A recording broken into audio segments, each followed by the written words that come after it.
शिव के गलिए गलिए बगिया उपज गेलै ना।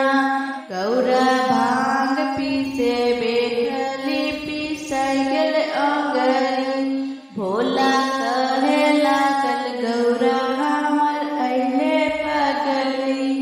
भोला कहे लागल गौरा हमर अइले पगली।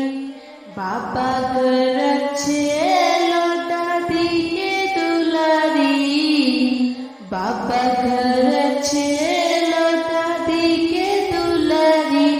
हम तोहर घरे आए के बनल पगली। हम तोहर घरे आए के बनल पगली। शिव के गलिए गलिए भंगिया उपज गेलै ना। गौरा भांग पीसे बैठली पिसाई गेल अंगरी। भोला कहे लागल गौरा हमर अइले पगली। पापा घर छेलो मम्मी के दुलारी। पापा घर छेलो मम्मी के दुलारी। हम तोहर घरे आए के बनल पगली। हम तोहर घरे आए के बनल पगली।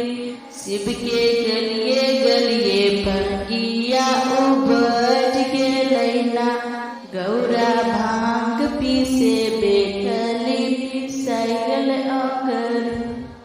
भोला कहे लागल गौरा हमर अइले पगली। चाचा घर छेलो चाची के दुलारी।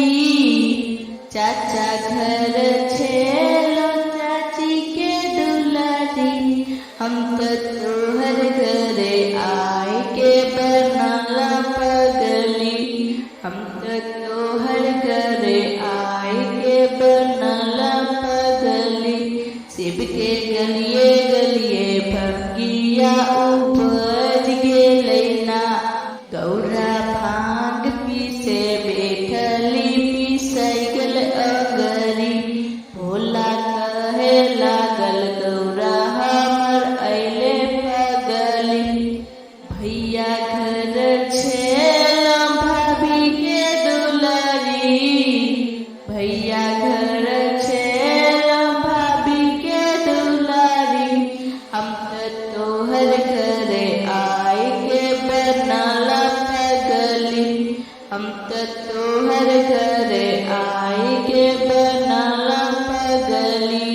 शिव के गलिए गलिए बगिया उपज गेलै ना।